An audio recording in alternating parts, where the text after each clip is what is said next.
Sorry. नहीं नहीं, अच्छा लग रहा है। हाँ, मैं बहुत क्यूट लग रही हूँ। Excuse me gentle lady, excuse me. दरअसल आप गलत दिशा में जा रही हैं। मुझसे टकराने से पहले आप उस दिशा में जा रही थी और अभी आप मेरे साथ चल पड़ी। गलत मैं नहीं, गलत तुम जा रहे हो। तुम उस दिशा में जा रहे थे, तुम इस दिशा में क्या कर रहे हो? हाँ? शक्ल से तो तुम शरीफ नजर आते हो। इरादा क्या है तुम्हारा? शर्म नहीं आती तुम्हें? मुझसे गलती हो गई। हाँ, सर फिरा कहीं का। हाँ, आ रही हूँ। देखा देखा, मैं ना कहती थी। तुम एक बार कह दो तुम चाहते क्या हो? हाँ? जिस दिशा में मैं जा रही हूँ उस दिशा में तुम क्यों जा रहे हो? अरे मेरी माँ, मेरी बहन, आप ही मुझे बताइए मैं किस दिशा में जाऊँ? जिस दिशा में तुम पहले जा रहे थे उस दिशा में जाइए ना। हाँ ठीक है, तो मैं वही जाता हूँ। छेड़खानी कर। ओके ठीक है। इतने ही है मेरे पास। बहुत कम है। तुझे जाना है अमेरिका, इतनी दूरी और इतनी छोटी तिजोरी।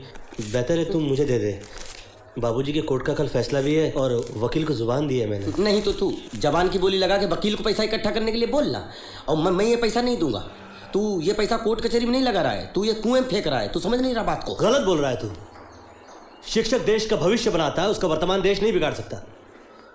मुझे यकीन है ये केस हम ही लोग जीतेंगे, और जैसे ही कोर्ट हमारी नुकसान भरपाई करेगा मैं तेरी पाई चुका दूंगा। 35,000 हो गए, पता है तुझे? Are you understanding? I am grateful to you. अरे तकलीफ मैं उठाऊं, पैसा मैं इकट्ठा करूं, ग्रेट तू हो गया? अरे ग्रेटफुल बोल रहा हूँ। अरे तू ग्रेट हुआ, मैं कौन हुआ? फूल। ये मेरे परिवार की रक्षा और उसकी जीत की फीस। तुम मुझे शर्मिंदा कर रहे हो। नहीं, बल्कि मैं माफ़ी चाहता हूँ कि कल कोर्ट का फैसला है और मैं फीस आपको आज दे रहा हूँ। मास्टर जी ने मेरे बच्चों को भी पढ़ाया है। गुरु दक्षिणा देने का भाग्य तो मिलने दो। अफसोस की बात तो यह है कि तुम्हारा खड़ूस जीजा तुम्हारे घर में रहकर तुम्हारे पिताजी के खिलाफ केस लड़ रहा है। आज तक तो मैं खामोश रहा, लेकिन अब मैं चुप रहने वाला नहीं हूँ। ये जीजू हम दोनों के पिताजी के खिलाफ कोर्ट में केस कैसे लड़ सकते हैं?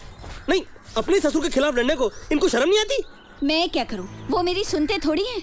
40 साल बाबूजी ने स्कूल के अंदर पढ़ाया लिखाया, कितनी इज्जत है उनके समाज में। न पेंशन, न ग्रेजुटी, और न्याय के लिए संघर्ष, और ऊपर से तुम भी अपनों को साथ नहीं दे रही हो। कल कोर्ट में फैसले का दिन है। जीजू चाहे तो केस छोड़ सकते हैं, समझा देना उनको। अरे दीपक, आपने तो मुझे भीष्म पितामह बना दिया बाबूजी। वो कैसे? दरअसल जीत मैं आप ही की चाहता हूँ, लेकिन लड़ना स्कूल की तरफ से पड़ रहा है। प्रोफेशनल एथिक्स जिसकी शिक्षा मैंने आप ही से पाई थी, ये कैसे भूल सकता हूँ? और ये भी कैसे भूल सकता हूँ कि 20 साल पहले जब इस स्कूल को लीगल एडवाइजर की जरूरत थी तो इस पोस्ट के लिए आप ही ने मुझे चुना था। और अपनी बेटी के लिए भी। मुझे तुमसे कोई शिकायत नहीं है विनायक। तुम अपना फर्ज निभाओ, मैं अपना फर्ज निभा रहा हूँ। तो बाबूजी दीपक को भी समझाइए ना इस बात। ना समझे, तुम्हारे अंदर के महापुरुष को समझ नहीं पा रहा है। उत्तम भाई, आप बॉम्ब पे बैठे हैं। बॉम्ब? हाँ। कहाँ है बॉम्ब? कहाँ है? ए बॉम्ब है, बॉम्ब है, बॉम्ब है! भागो भागो भागो सब लोग भागो! बॉम्ब है! अरे बॉम्ब है! अरे घर की बात कर रहे हैं यार, बैठो। अरे भैया कुछ नहीं। मैं जगह की बात कर रहा हूँ। जमीन के भाव जो है, हाँ, जमीन के भाव बड़ी तेजी से बढ़ रहे हैं। भाई वो सब मालूम है, हमको ये बताइए कि आज की तारीख में उस घर का दाम क्या होगा? 15 करोड़। क्या? 15 करोड़। जितनी जल्दी हो सके घर बेच दीजिए, वरना म्यूनिसिपैलिटी वालों का कोई भरोसा नहीं। रास्ता चौड़ा करेंगे, फ्लाईओवर बनाएंगे तो दाम जो है वो ठुस करके गिर जाएंगे। अरे नहीं गिरेंगे, दाम नहीं गिरेंगे। हम वो घर बेच के ही रहेंगे। भैया चाय, संतरे का जूस। प्यार की टंकी ओवरफ्लो हो रही है, काम की बातें करो ना। तुम्हें पैसे से एलर्जी है? मेरे लगने से क्या होता है? Kripalani?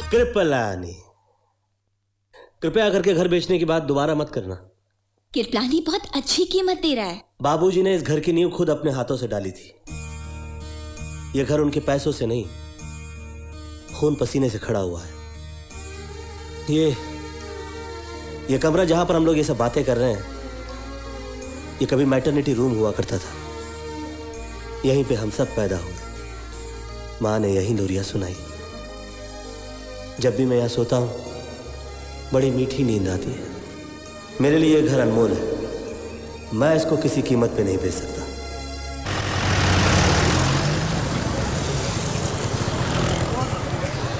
Malviya memorial high school के प्रिंसिपल श्री ओंकारनाथ जी ने अपनी रिटायरमेंट के 6 साल पहले एक लाइब्रेरी बनवाई।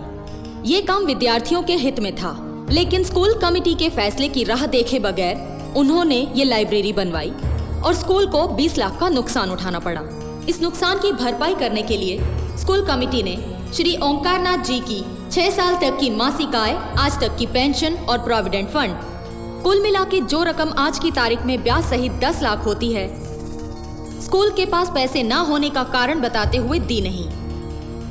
मैंने स्कूल के 7 साल के जमा खर्च को गौर से पढ़ा है, जिससे ये बात साफ जाहिर है कि स्कूल के पास पैसा है नहीं।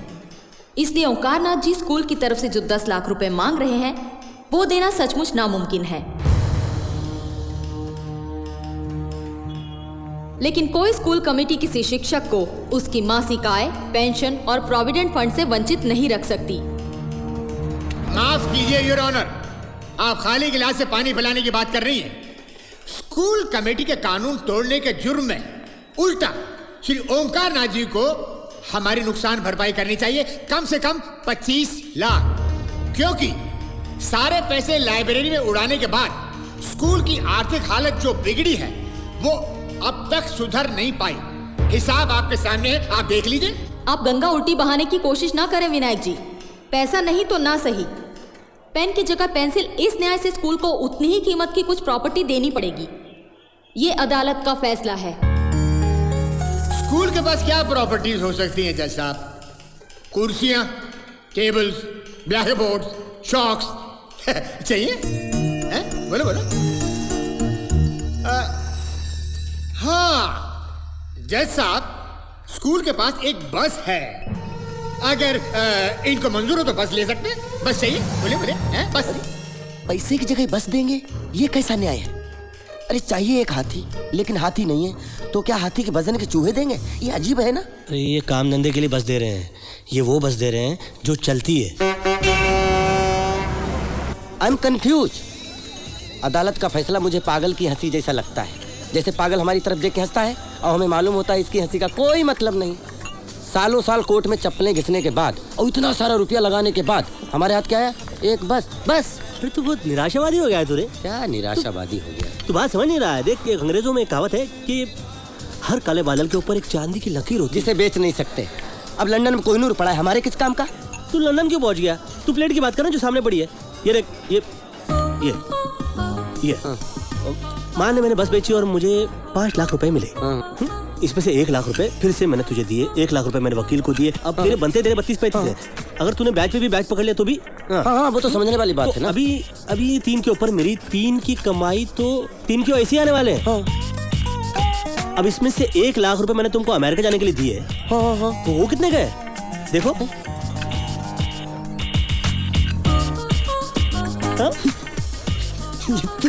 क्या सोचा ही नहीं था क्या? पकड़ पकड़ पकड़ पकड़ पकड़ पकड़। Cheers!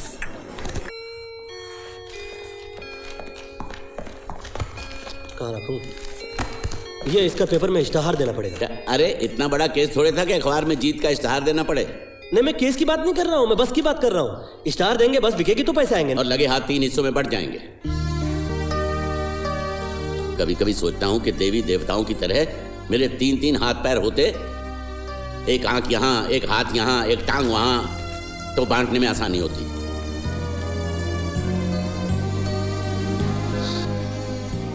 तुम्हारे वो फर्नीचर वाले बिजनेस का क्या हुआ?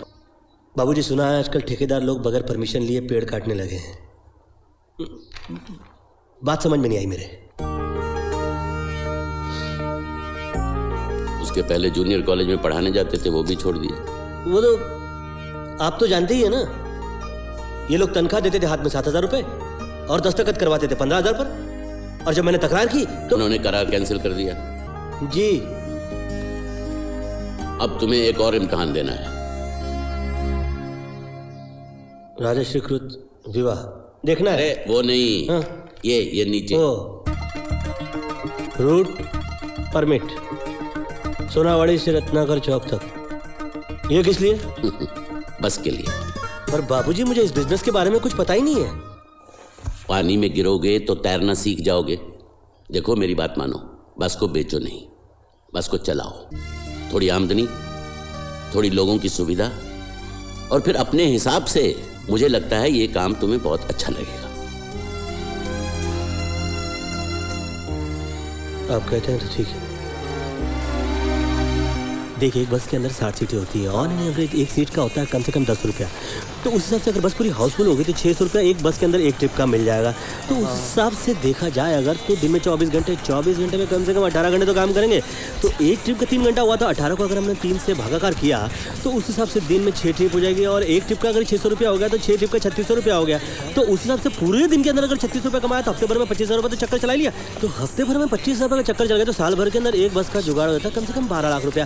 तो एक बस का ही 12 लाख का चक्कर चल गया तो 5-7 बस तो मैं यूँ डाल लूंगा, तब तो लाखों रुपए का हिसाब किताब हो जाएगा भैया। एक बात बता, मोटा मोटा समझा, गणित में अपना हिसाब किताब ठीक नहीं था ना। ओवरऑल कितना हुआ? अरे ओवरऑल तू समझ ले कि करोड़ों रुपए का झोल जुगाड़ है।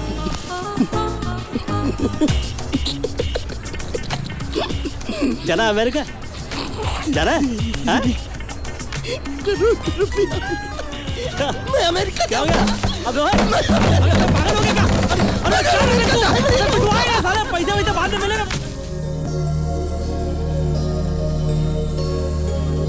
देख तू क्या मजा आ गया, मजा आ गया।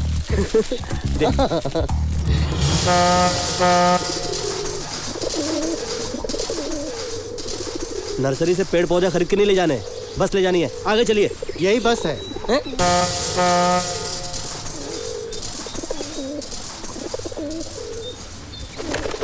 ये गाड़ी है कबूतरों की झाड़ी। और इसे इतना बेल से क्यों सजा रखा है? झिंगा लाला हो की शादी की बारात निकल रही है क्या? ये वो बस नहीं हो सकती दीपक, आप प्रिंसिपल साहब को फोन लगाओ। देखो, एक ये वही बस है जो विनायक अग्रवाल ने आपको देने को बोला है।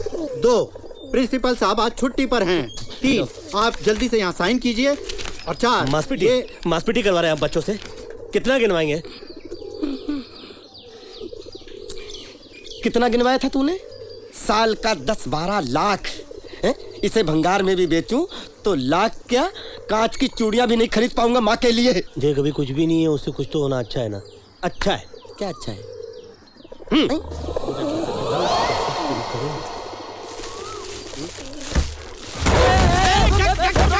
क्या कर रहे हैं? यार मैंने फोल्डिंग सोफा देखा था, फोल्डिंग बस तो पहली बार देख रहा हूँ। इसमें तो पहिया भी नहीं है, कम से कम स्कूल को पहिया तो देना चाहिए। स्कूल क्यों देगा? अपनी जेब से डालो। अरे जेब में क्या आदमी पहिया लेकर घूमता है क्या? जब कोर्ट ने स्कूल को ऑर्डर दिया है तो बस तो देनी चाहिए ना पूरी। हाँ तो बस में पहिया होते हैं ना। अरे स्कूल की बस में तो बच्चे भी होते हैं। अब मैं आपको बच्चे कहाँ से दूं? इतनी मदद की जरूरत नहीं है, इतनी मदद तो बस भरने तक मैं ही कर लूंगा अपने आप की। आप समझ में आया? कोर्ट में बस देने के बाद भी वो जीजू इतना मुस्कुरा क्यों रहा था? ये सब तेरे जीजू का क्या धरा है? जीजू का धर धर के पागल हो जाए। अब इस नारियल का क्या करूं? अपने सर पे फोड़ लीजिए। खोपरे की कड़ी बनाई अपने घर में। धंधा शुरू होने से पहले जीजू ने धंधे की ना।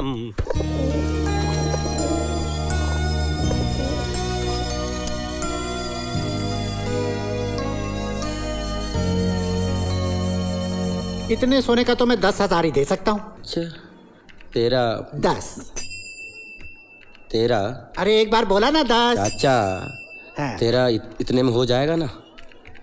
नहीं, तेरा मेरा कम ज्यादा की बात नहीं है, ऊपर वाला बचा है। लाओ, पहली पैसेंजर की भीड़ में ही निकाल दूंगा इनका, मैं कर्जा चुका दूंगा। लाओ बचा लेना मालिक। हाँ चल आजा भाई।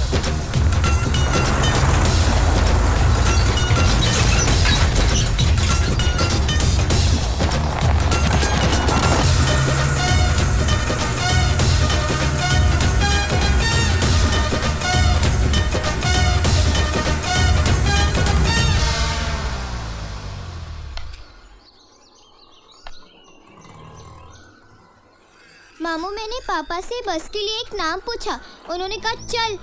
मेरे पापा ने भी कहा चल। एक बात समझ में नहीं आती बाबूजी, ये दोनों बार बार तरह तरह से मेरी बेइज्जती क्यों करते रहते हैं? उनके चल को छोड़, तू अपनी अक्ल से चला चल। सुपर्ब, मिल गया ना कामयाबी का रास्ता। उन दोनों ने कहा चल, आपने कहा चला चल। तो बस का नाम आज से चल चला चल। अच्छा है।